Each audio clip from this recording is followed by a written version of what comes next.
Welcome back to Unbeatable. Today we have gone European with this 1981 BMW M1. Today I will be making this far crazier than last episode, as that was a fairly tame build with the Hemi Cuda, despite the amount of oversteer I was getting. But I apologise in advance for what I'm going to do to this piece of automotive history, as today we are taking this off-road, but with a bit of a twist. As if we're going to the platform handling section of the upgrades, I'll be putting on drift suspension. And I will also restrict myself in not tuning it at all, as that will make the challenge a bit pointless. So, to continue on with the upgrades here, I'm almost certainly going to want these off-road tyres. They just improve the grip off-road so much. However, I'm unlikely to get full driving. No, not quite.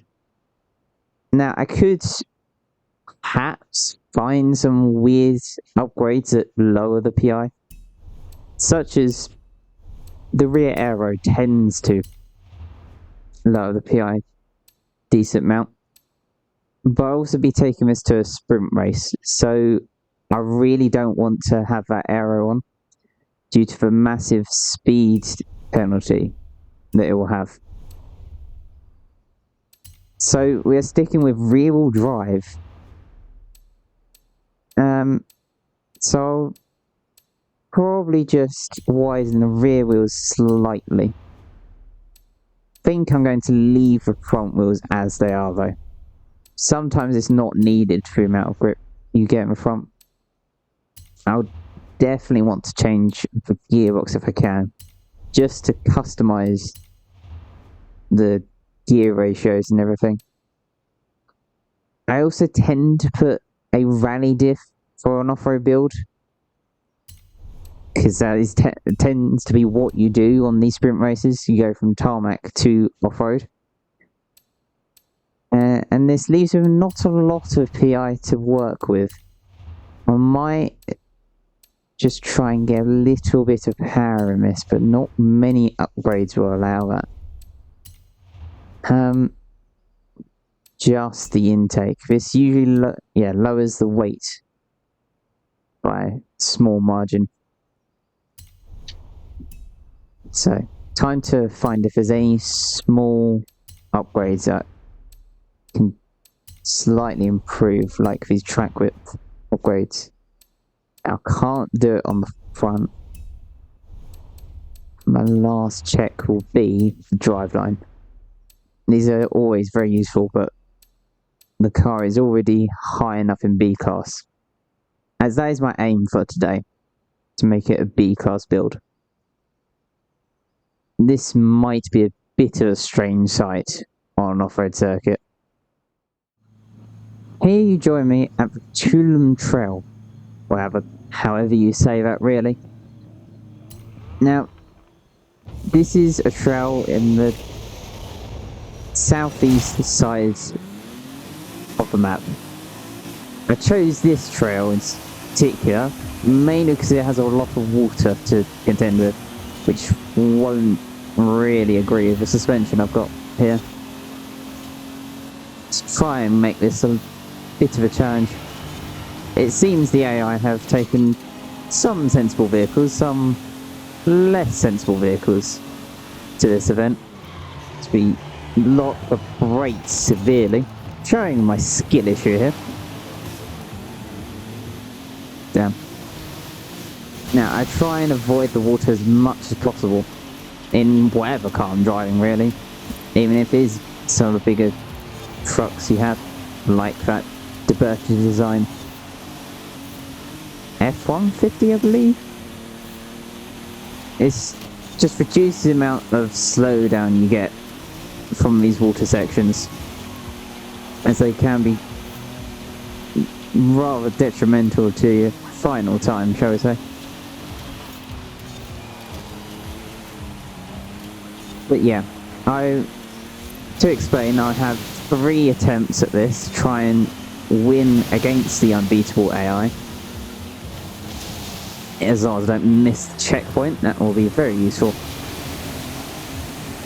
And this is what I mean by the big water sections, is this. You have 3 water sections in a row. And also a lot of bumps. 4 water sections, in fact. You also have a lot of bumps for the suspension to not agree with, essentially. This is gonna be what I'm trying to say here. The bumps really will be a bit of... Sorry, I apologise. Trying to concentrate on driving while also getting my words out. Not easiest at times. Yes, bumps. They'll usually send... with this suspension, it will send me into the air. It's only minutely. But that will prevent me from putting any power down, and also hamper the steering that I have. As I finally get past that Civic, you can see how much I get slowed down for these water sections compared to that Jeep. Granted, they remained a bit fairly level, but I might have more to do with the power difference than anything. As we come to a final straight, I'm still in 4th. I think it'll be unlikely when I do it first time round. These trails go quite quickly indeed. Yeah, so it should be a 4th place in the first attempt. Now, that could have gone better, especially with the massive lock-up into the 90-degree corner. So, on to the second attempt. Now, I shall endeavour to do 2 things this time around. 1, speak better English, which is not always guaranteed with me. And 2, not lock up into a 90-degree corner. Really was not helpful to try and beat this AI. But we get this long straight, which should be quite useful with a streamlined BMW. Admittedly, they may have more power than I do, with only about just under 300 horsepower. Not the most, it's going to be less than that Durango, I think. However, going through that, the less water there was very helpful, as it just meant I could carry more speed as well. Air has lower resistance than water, and I can already find myself in 3rd place, really catching this Porsche, is it? Not going to dive underneath those. This is fairly banked corner. I want good line through. And yes, it is indeed a Porsche, but being distracted, I went through the middle of that puddle, which, as you saw, overtaking a Porsche is a good, not what you want. Admittedly, the AI do tend to sort of drive straight through it, as I get a bit of understeer to pull me to that section of low amount of water. Thank you, Holden, for hunting my rear end of my car. Yeah, I believe these cars have a bit more power as you try and go 3 wide, and it really doesn't work. As you see that Holden just roaring away, and the Porsche diving down the inside of me, as well as the Willis Jeep. As I got a bit of understeer around that left-hander. However, it's not all over. As you saw before, I'm actually better on the off-road than these cars. I assume down to tyres alone. Admittedly, you may think that the Willis Jeep would have good tyres for this. So I try and go dive to the inside and sort of give it a nudge. That was not intentional. However, I do have to get a bit of a move on to try and catch these two, as I doubt I'm going to do it due to the high amount of power and this being essentially a straight if you have the right kind of car along here. There may be a few, two left corners and a right corner, but it is essentially just a straight for most cars. So, second time round, I'm further up the order.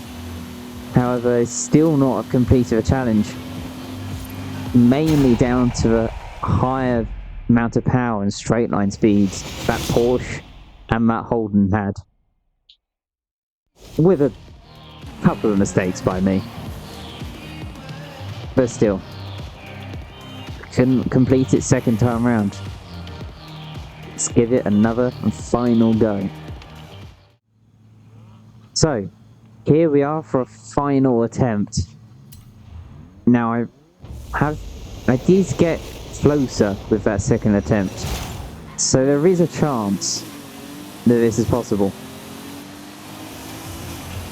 However, nothing is guaranteed in racing, even against AI opponents. I've just got to watch for that Holden Porsche, as I can already see the Holden. What the hell is the Dodge doing there? I guess just showing the craziness of the AI at times, as he slams on the brakes and dives to the left in front of some other cars, which is an interesting manoeuvre. So cut to the inside of the Holden and the Subaru, getting two cars in one corner and a straight, getting Willis up the inside of the right hander this time, leaving just the Porsche ahead. However, I may still have to watch that Holden, as you saw how quickly it went past me, breezed past me on that straight. I try and avoid the water as much as possible. I'm right on the tail of the Porsche. Try and take the outside line here, but let it pass. Just try and get a good line through these sporty sections. It isn't a great line for this third water section, as I just couldn't quite catch the Porsche during that bit. Onto this straight, and I'm going to struggle a bit here. I'm surprised that Willis didn't actually get a better run onto the straight, but that Porsche just running away from me here. So I've just got to get right in these corners to seem to have slightly more grip. As I say, down to the tyre choice I have here.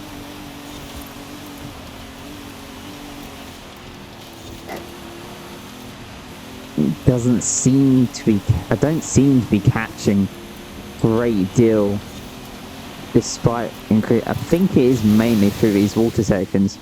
Just take slightly better lines as it get very close to the wall, tapping it with the rear end. This may not quite work.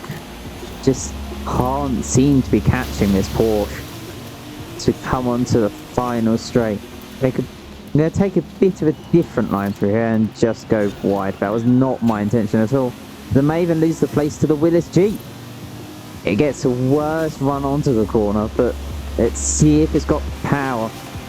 Don't think it does. Might not have the aerodynamics to go as fast in a straight line. Luckily, but we haven't done it. The AI has beaten us. Just shows you how fast this AI is in this game compared to the other games, or how low skilled I am, but I shall let you decide that one. I hope you have enjoyed this adventure into a bit more of a strange build than last time. Again, it wasn't as strange as it could have been, mainly down to the grip and traction you get from these off-road tyres. But rest assured, I have a few different builds planned for the future that would challenge this concept. However, if you have any ideas for any future builds, please comment them, as well as how wacky you thought this build was. I shall see you next time. Have fun!